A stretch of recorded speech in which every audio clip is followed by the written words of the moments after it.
overseeing covert operations and counterterrorism efforts to protect the homeland. She's one of the most qualified, most capable individuals ever nominated to lead the CIA. We are seeing widespread support from across the political spectrum and within the intelligence community. People that worked at the CIA, people that led the CIA, support Acting Director Haspel. Jeremy Bash, the former Democratic Chief Counsel to the House Committee on Intelligence and Chief of Staff at the CIA under President Obama, called Acting Director Haspel the rare CIA director nominee that both parties should love. With planning and preparations underway for the summit with North Korea and with Secretary Pompeo now engaged from the State Department, Republicans and Democrats should come together and confirm Gina Haspel as the director of the CIA. Today, we also mark World Press Freedom Day. This comes after a recent suicide bombing in Afghanistan, claiming the lives of at least 10 journalists. Many journalists around the globe do their jobs at great risk every day. The United States stands in solidarity with these men and women who work for free and open societies. And with that, I will take your questions. Zeke. Thanks, sir. First, just a quick question. I don't know if you saw the news out of Iran. The Foreign Minister's video statement saying that Iran would not renegotiate or add on to the JCPOA. How does that influence the president's thinking? Do you have any response to that? We don't have any announcements at this time. When the president has a final decision on what he will do in terms of the JCPOA, we'll let you know. And secondly, on the other topic in the news today, could you explain why the president, when he answered questions to reporters a few weeks ago about the $130,000 payment for Michael Cohen to Stormy Daniels, why the president was not truthful with the American people and with the people in this room? As Mayor Giuliani stated, and I'll refer you back to his comments, this was information that the president didn't know at the time, but eventually learned. Jonathan? Take a broader view on this. I know you can't talk about the details, but can I ask you, when the president so often says things that turn out not to be true, when the president and the White House show what appears to be a blatant disregard for the truth, how are the American people to trust or believe what is said here or what is said by the president? We give the very best information that we have at the time. I do that every single day, and we'll continue to do that every day I'm in this position. But the president, I mean, when the story first happened, came out that Ty Cobb would be leaving and Emmett Flood would be coming in, the president said fake news, said it was not true. When he talked about the prisoners in North Korea, he said the previous administration had been failed to get them out. These two of them were taken prisoner while Donald Trump was president. And obviously the totally conflicting statements on the Stormy Daniels payment. And these are statements that are just not true. When it comes to North Korea, I think you could also look at Otto Warmbier, who was detained during a previous administration, as was one of the current detainees. And so that would reflect the president's comments that he made. When it comes to the last instance that you mentioned, as Mayor Giuliani stated, this wasn't something that was initially known, but later learned. And again, we give the best information possible at the time, and we're going to continue to do that every single day. You started paying back Michael Cohen back in February of last year. I mean, the reimbursement was happening long before the president was asked about this. Is that a question or? But I'm saying, I mean, how could he not have known? He was paying him back. Again, I'm not going to get into those details, and I would refer you back to the statements, pretty lengthy statements made by Giuliani both last night and this morning, as well as the president's tweets where they've both spoken about that. Jim? Just to follow up on that, the president did talk about monthly retainers in his tweet, and then Rudy Giuliani said that the president only knew about this 10 days to 2 weeks ago. How can you only be aware of something 10 days to 2 weeks ago, but at the same time being in the process of paying monthly retainers that apparently covered this reimbursement to Michael Cohen? Again, I can't get into the details of the ongoing litigation. I'd refer you back to the president's outside counsel. I'll just follow up on it. You said on March 7th there was no knowledge of any payments from the president, and he's denied all of these allegations. Were you lying to us at the time, or were you in the dark? The president has denied and continues to deny the underlying claim, And again, I've given the best information I had at the time. And I would refer you back to the comments that you yourself just mentioned a few minutes ago about the timeline from Mayor Giuliani. That statement, Jeff. but Sarah, that Sorry, Jim, statement was in reference to the reimbursement, the payment. Again, I gave you the best information that I had, and That means you were in the dark. the You didn't know- you allegations, didn't know at the time. allegations, the president has denied and Why continues to can't you deny just the answer underlying yes or no claim. whether you were in the dark? I think it's a fairly simple question whether you just I think didn't it's a have the fairly simple information answer that at I've the given you time. actually several times now. I gave you the best information that I had, and I'm going to continue to do my best to do that every single day. Jeff. Sarah, can you give us an update on the 3 Americans held in North Korea? Rudy Giuliani said that they were going to be released today. Is that true?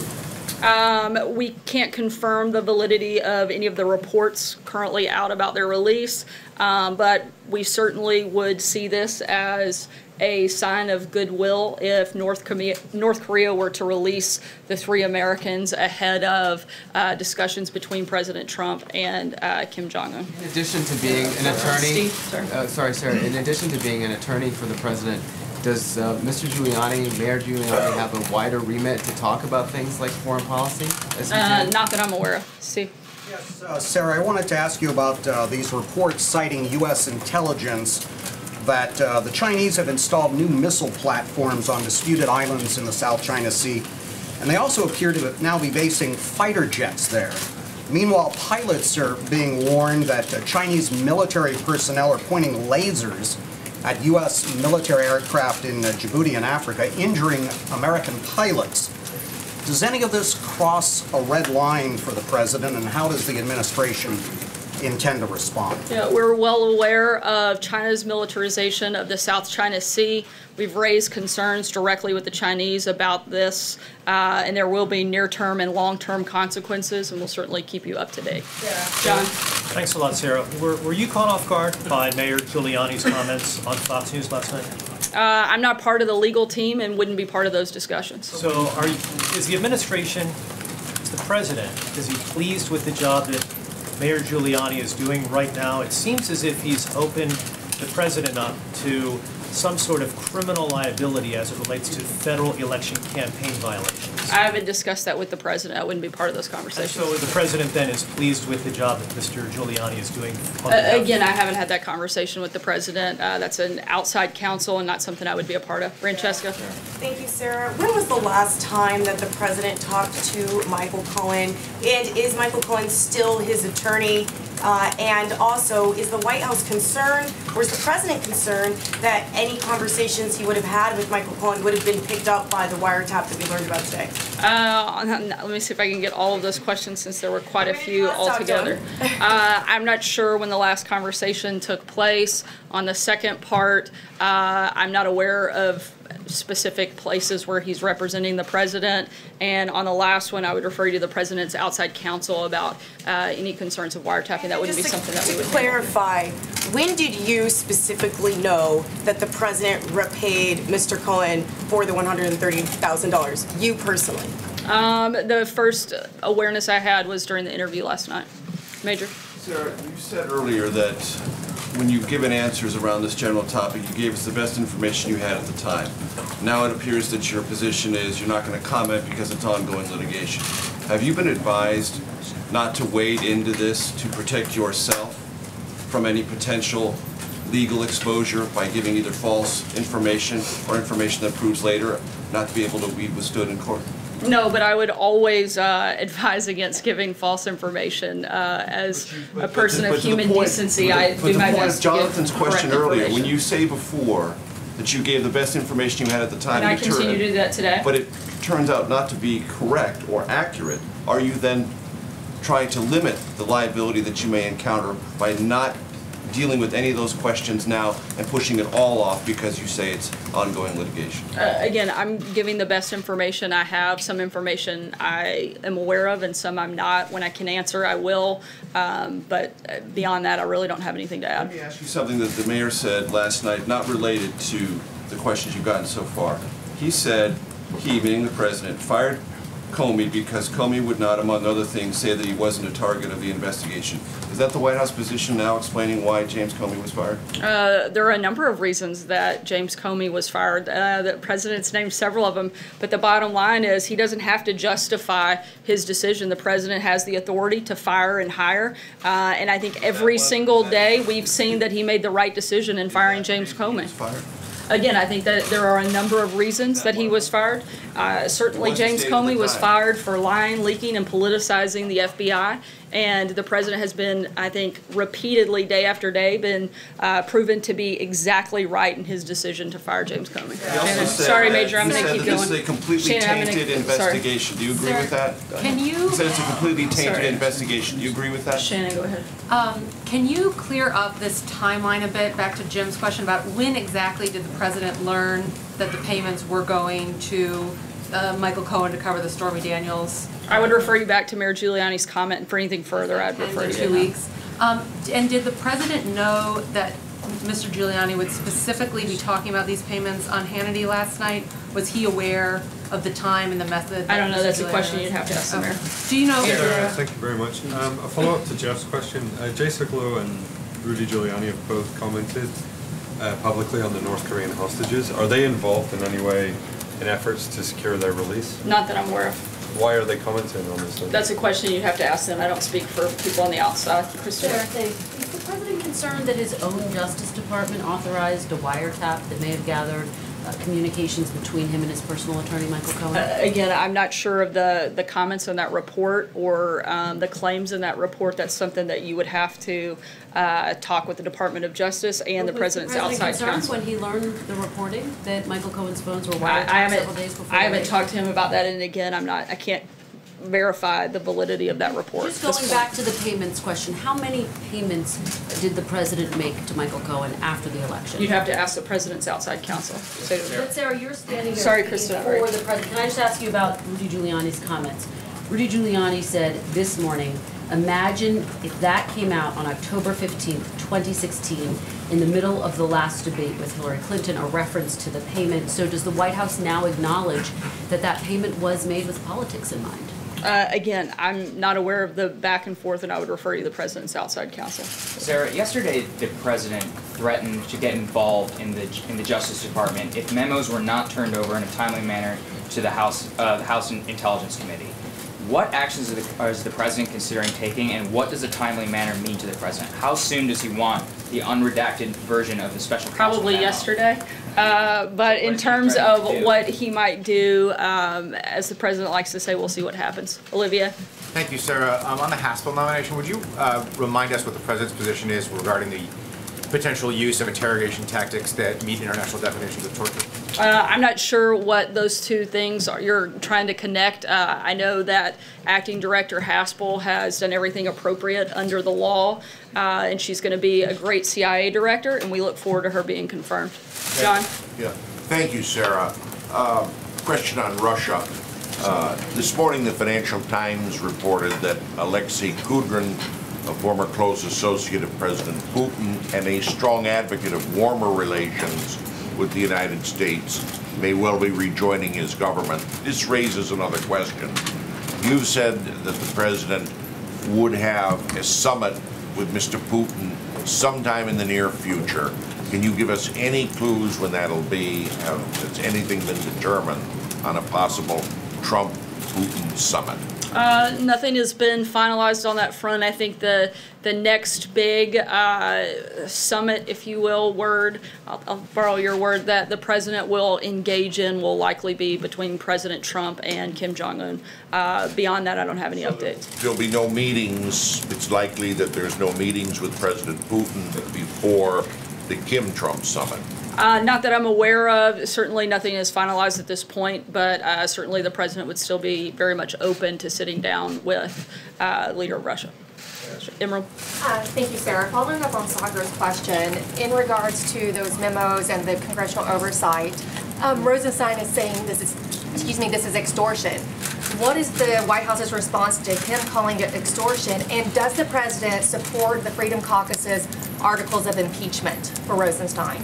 The president would like to see the request of Congress to DOJ met. I haven't had a conversation with him about the articles of impeachment. Cecilia. You just said that James Comey was fired for lying and leaking and politicizing. What did he lie about before he was fired, and what did he leak before he was fired?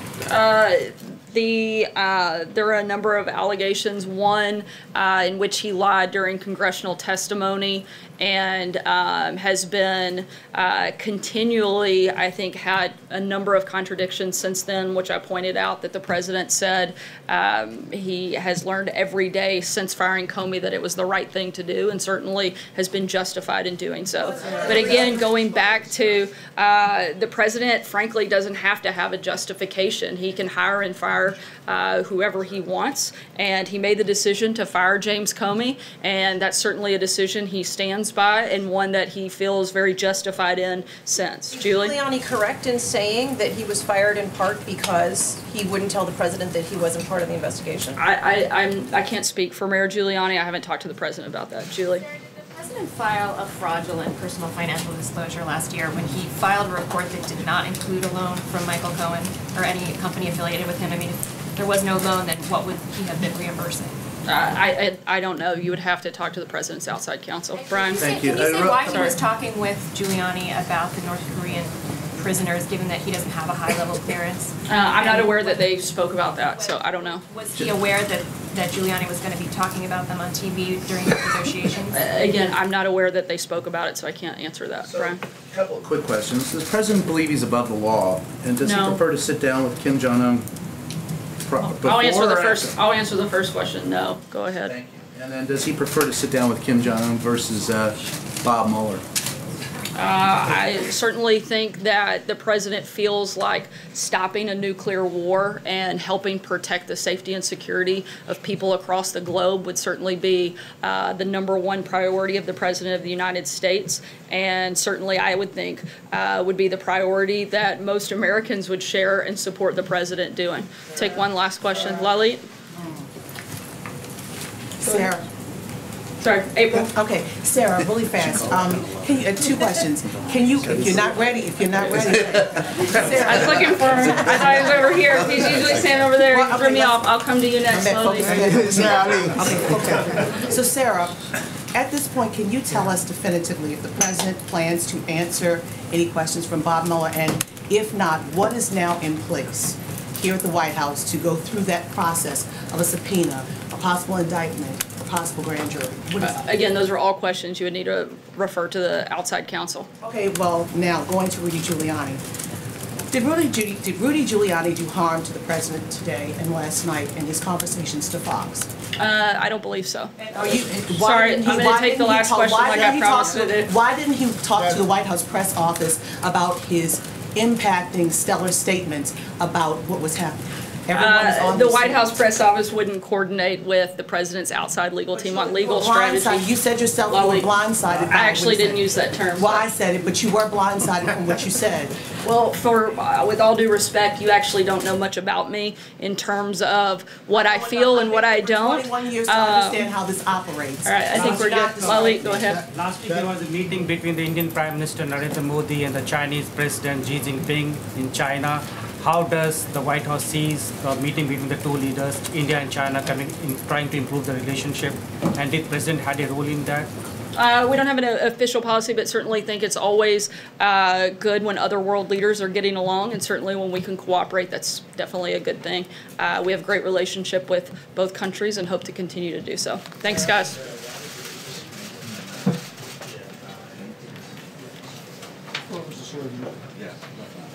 You missed it. John, I'm upset you didn't use personal